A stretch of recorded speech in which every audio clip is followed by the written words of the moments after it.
His name is Michael Turner and he lives alone in Elite, Minnesota near the vast and peaceful Benside Lake. On weekends, he often drives his old pickup truck and his gear to the lake to relax and go fishing. Michael is a quiet, gay-haired man who loves nature and enjoys the fresh air by the lake. It was a summer Sunday morning. The sky was blue. The lake surface was as smooth as a mirror. He pushed the small boat away from the weedy bank, preparing for his usual fishing trip. The fishing rod was lowered into the water. Michael sat silently, watching the waves rippling in. The sunlight. The air was peaceful with only the sound of birds chirping and the sound of fishing rods clanging softly in the open space. Michael closed his eyes and took a deep breath, taking in the scent of the forest and the cool mist of Benside Lake. He hasn't caught any fish yet, but for him, the silence is the most precious part. Suddenly, a cry came from afar, causing him to open his eyes and sit up straight. The cry echoed across the lake, like a small creature in distress, in pain and despair. Michael stood up, looking around the water to determine the direction the cry had come from. He discovered an unusually turbulent area of water, as if something was struggling hopelessly. Without hesitation, he rowed quickly towards it, his heart pounding with the feeling that something was serious. As he approached, he saw a fawn, floating, eyes closed, body limp. First, he thought the deer was dead, but something about it made him unable to ignore it. Michael bent down, reached out, and gently pulled its small body close to the side of the boat. He used both hands to lift the deer into the boat. It was cold and wet, and its breathing was very weak. Michael placed his hand on its chest, feeling a very small heartbeat still beating weakly. He quickly covered the fawn with his coat to keep it warm while keeping it upright. No longer in the mood for fishing, he turned the boat towards shore in a hurry.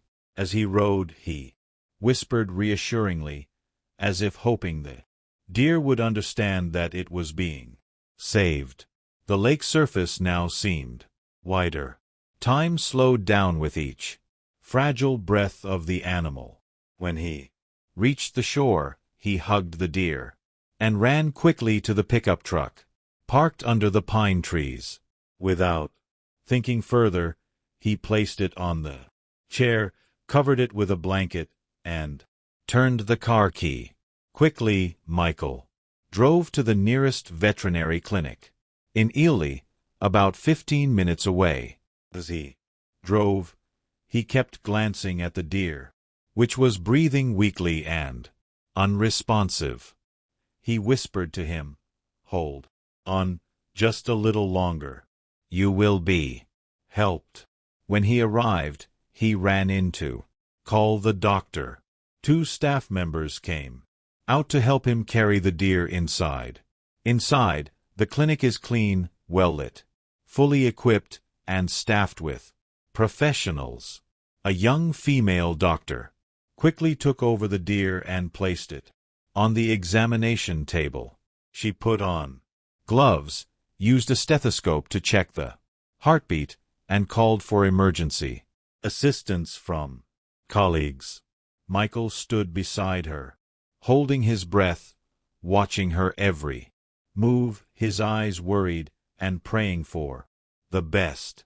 The machines beeped steadily, along with the doctor speaking rapidly in medical terminology. He never thought a fishing trip would lead him into such a life and death race. The doctor announced that the deer had choked on lung water and was in critical condition, but there was still a chance of survival. They used a device to suction out the fluid from his lungs, then gave him fluids and injected drugs to stimulate his heart. The deer twitched slightly for the first time in a long while. Michael reached out and grabbed its leg, as if to give it hope. The doctor said, "You came just in time.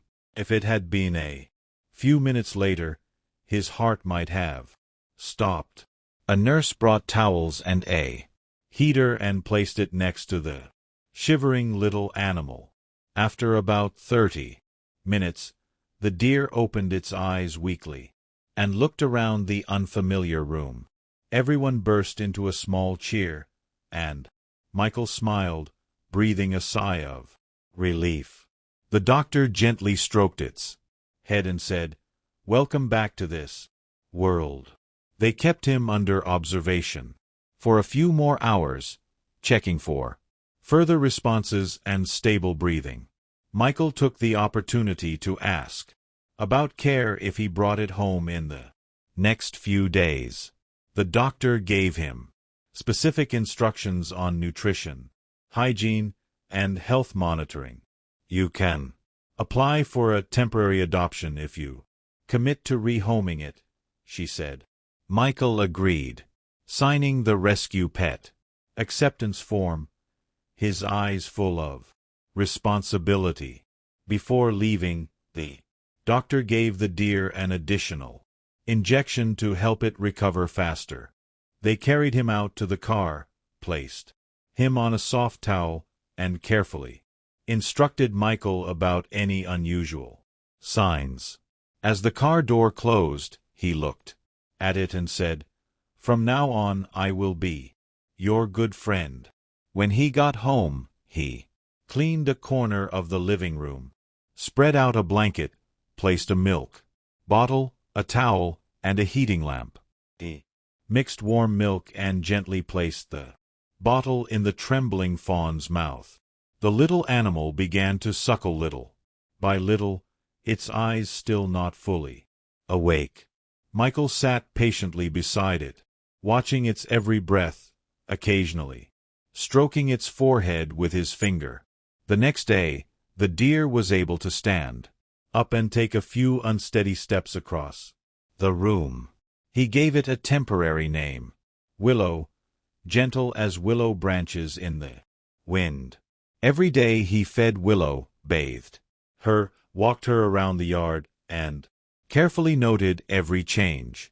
Neighbors visited and were surprised to see him raising a baby deer in his house. But for Michael, it was more than just a rescue. It was a gift from nature. The week passed. Willow got stronger, walked steadily, and began to explore familiar corners of the house. Michael knew it was time for Willow to return to nature where she belonged. He called Bearhead Lake State Park the closest place with a natural deer preserve. Ranger named Rachel Myers agrees to take Willow in and care for her in a suitable environment. They arranged to meet on Saturday morning at the west gate of the park in Cook, Minnesota. Michael drove up, Willow lying beside him, eyes looking out the window. Rachel welcomed the two grandparents with a smile, gently placing her hand on Willow's head. They put it in quarantine for a few days before releasing it into the herd. Michael stood looking through the fence, seeing Willow slowly walking towards some other deer. A large doe approached, sniffed, and licked Willow's forehead in a friendly manner. Emotions rising, Michael turned away to hide his eyes that were brimming with tears. Rachel thanked him for his wonderful act, saying, "Not everyone is willing to save a little life." He smiled slightly and replied, "I just did the right thing that anyone should do." Before leaving, he whispered to Willow, "You have overcome it strongly. Live well." Back home, Michael still kept his fishing habits, but now he looked at the lake with different eyes. He still walks alone, but he is no longer lonely like before. Willow left behind something beautiful, a deep connection between humans and nature. Whenever someone asked about his life, Michael would just tell the story of that morning, because sometimes a small action is enough to write a meaningful chapter in life. Dear friend, thank you for taking the time to follow the story. Don't forget to like and subscribe to the channel to support